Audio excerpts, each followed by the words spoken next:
Most times you can't get a number right. You remember numbers? Dusty said he knows numbers. Like numbers. So what were we sitting here talking about? As of today, went and picked up a trailer this morning. What's different about them? $100 difference. Went up. Price of the trailer, $100. Talked to our fab guys that do this work for us, and they build these little stainless steel boxes for us right here. That the mini skids, these go on the mini skids to hold the tanks. Those went up $10 a box. Why did they go up $10 a box? Price of steel went up. Price of stainless steel went up. We talked to our fab shop that builds the Alumimax frames. We get a lot of those. What did they tell us? That last batch we got is going to be the last batch at that price, and the next one's going up. We don't know how much, but it's going up. Going up. Talked to our tank manufacturer, Norwesco, 2 months ago. Price went up 10%. Talked to them yesterday because we're making a tank run tomorrow. Guess what? Price went up. 10%. Another price increase, 10%. So guys, you go up here and get out of the shop. It's a little bit loud. We had some customers who were questioning some of our pricing, and I'm gonna do a video about it. So put the camera up here, guys. Hang on just a minute. I'll use my fancy schmancy tripod here. Very nice. Hey, there we go. So, sales guy Jonathan. Let me angle it down a little bit more. Had some customers who are, they got a quote back in December, and they're just now pulling the trigger on something. So it's been a month or a little over a month, 5 weeks, something like that. Well, the prices have changed a little bit in that time, and that's the reason, guys. So we have all kinds of vendors that we get stuff from. The price of pressure washers goes up, hose prices go up. A lot of those little increases, we don't change the price of the skid or the trailer over stuff like that because it's so minor. But when the price of the Alumimax frame goes up by $50, that's significant. When the price of the tanks goes up, when it's a significant amount, or it's enough of those little amounts, we make price adjustments as well, just like everybody else in the chain of stuff that's turning into a completed system. You got all those different companies that are going to have fluctuations in prices, and very rarely does the price go down. It usually goes up. So yes, we have had some price changes on our equipment, but there's reasons behind that. We don't just sit in here and say, how much do we want to sell that for? And then we just throw a price out. So understand that it's always going to be pretty similar. It's not like we change the price by $1,000 or something like that. It's a couple $100, $100 one way or the other. We talked to one of our vendors this morning. We're having a really hard time getting enough 5.5 belt drive pressure washers and getting them in quick enough like we like to. So we've got another option to get 5.5 gear drives, which are just as good. They're fine. It's actually a better pressure washer. Gear drives are good, but they're $100 more. So we're probably going to get some, and we may have to look at getting both, so we may have to make a little price change there. But here's the thing, $100 ain't a big deal versus adding 3 or 4 weeks to your queue of getting your equipment if we're sitting here waiting on getting a pressure washer. But we can get a gear drive just as good, ship it, it mounts in the same spot, same Honda engine, same pump, just gear drive instead of belt drive. Roger that, that's $100, right? Because that might get you out to working 3 weeks sooner. So you can go make thousands of dollars and you're worried about $100. So understand that from our perspective, we're the company that takes all these parts and we put them together and we make a skid or a trailer. But all those vendors, their prices do this all the time. And we try our best not to move ours unless it's enough that we absolutely have to, mostly just because it's aggravating. He has to rememorize all of his numbers. We have to go into the website and change everything. So we try not to do that. But if you see those price changes, there's a reason behind it. So we had a guy who was questioning why we have so many price changes. Well, number one, I could just do it because I want to, because Southeast Soft Wash belongs to me. So if I just decided to change the price, I have that prerogative. But we don't. There's a reason why.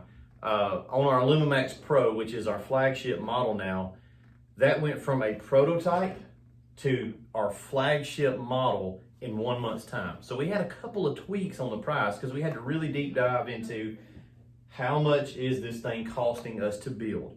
We wanted to get it down to the lowest price possible and still make a good profit on it.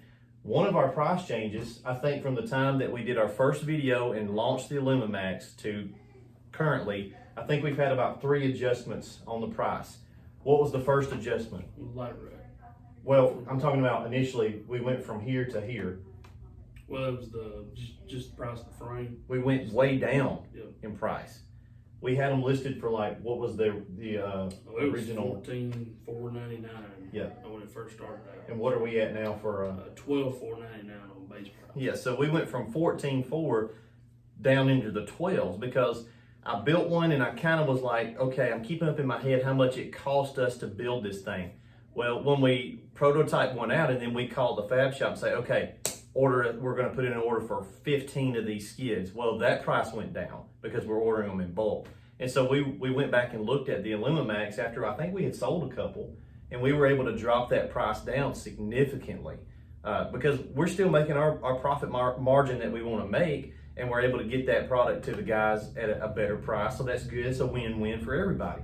So understand, sometimes we make an adjustment that benefits you guys. It's not always us adding. Sometimes we lower it. So here's the thing. Understand, the entire country is going through this thing. I don't know if you heard about it. It was called COVID. And so the industries that are affected, it's volatile. It's really volatile right now. So if you call or email with like a snarkiness about the price, here's what I'll do. I've got 2 buttons on my keyboard. I'll press cancel and refund, and you just won't get a skid. But there's reasons why we do things, okay? It's also not a flea market, guys. Don't call this man right here and say, hey, if you can do it for this, I'll buy it. That's not how it works. We don't care. We don't care. It is what it is. It's not negotiable. It's not like you can bargain shop here at Southeast Soft Wash. This is not the flea market. This is not a used car lot. The price is the price, okay? So be very aware of yourself. When you contact us, the first words out of your mouth don't need to be, can I get a discount? Because you're not special. I'm not special. He's not special. Who do we give discounts to? Military. Military, first responders, because I like them. And so me, as the owner, I said, I'm gonna give them a discount. So if you qualify for that discount, that's fine. But it's very arrogant and frustrating on our end for somebody to just call and want our product but not want to pay the price for it. Don't call. You know, or scrape the money together. And we're usually talking about a couple $100. Yep. It's 14 and some change, and they want to knock off that and some change, which might be $400 or $500. No, the answer is no, because the profit margin, we know what that thing costs. We know the cost of goods. We know our payroll. We know our monthly overhead, and it's got to be that, and it's not negotiable. Can you imagine running this office, this sales office, if it was negotiable? Oh, buddy. Oh my goodness, it would be a nightmare. So just understand, when you're placing an order, there's a rhyme and a reason to everything we do here. It's a standardized process, okay? So you're not going to the used car lot and haggling. There's none of that. It's just like going to Walmart. You know, you can't pick up a TV off the shelf at Walmart that's $796 and tell them, I'll tell you what, if you can do it for $750, I'll do it. They're gonna look at you like you're crazy, because that's just how the world works. So, all right, hope you guys. Speak to sales tax right quick as well. Okay, well, we'll cover that. That's another hot topic that he gets hit up a lot. Sales tax. We live in America. We have to pay sales tax. When we buy a product, you pay sales tax on it. It is no different here, okay? We live in a, unfortunately, high sales tax county. Our county is 10%. We are in the city limits, plus we have the county tax. We pay a lot of sales tax. Guys, I know it sucks. I hate the government as much as 3 Ron Swansons put together. Can we get out of paying the sales? I'm going to buy that, but I don't want to pay the sales tax. I'm sorry. It's not how it works, because we're going to get audited at some point. We're going to get audited. At some point in the future, they're going to walk in here and audit us, and I'm not putting my company and my business at risk to save a customer sales tax. I wish I could. If there was a way around it and we could do it legally, we would do it. Now, if we're shipping it to you, we don't have to pay the sales tax because you're not picking it up at this location. And we've had guys say, well, just, tell them you shipped it. We can't do that. We have to have a bill of lading to go in that record so that that day that we get audited, we can say, yep, we shipped that one. Here's the paperwork and the proof to prove it. I don't like it, but there ain't nothing we can do about it. We're not going to assume that risk for you. Understand, you're going to pay sales tax. Nobody pays sales tax and likes it, but it just is what it is. It's not part of, we don't choose that. Thank your government officials. You get that one a lot, don't you? Oh, yeah. Because the price, it's a chunk, and then you got to add that 10% sales tax to it, and we pay a lot of sales tax, but there's nothing we can do about it, and I'm not going to lie and try to weasel out of it or anything, because that's putting us at risk. We get that question a lot on the website.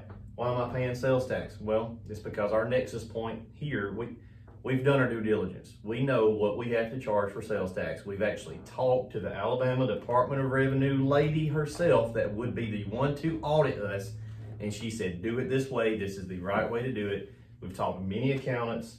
We know what we're doing. This is the right way to do it. So now, if you guys out there want to get something shipped, we're working on getting a hot shot company to ship the skids. We've shipped a couple of skids. We're going to be shipping a couple more. But we're trying to get set up with a company on our end that will be our dedicated shipping company. And you live, let's say, in Tennessee. If you buy that skid and ship it to Tennessee, we don't have to charge you sales tax. And the sales tax might pretty much offset the cost of shipping. But the thing is, it'll be an insured company. We'll have proof that happened, that we did actually ship it out of here. And so we're in the good. We can do that. But we can't just ignore sales tax just because you don't like it. I don't like it either. We still got to pay it. Anything else? I think that about covers it. All right. Hope that clarifies some things, guys. We don't just sit around here and pull numbers out of thin air. There is math behind it. Hope you guys have a great week, and we will see you later. Bye.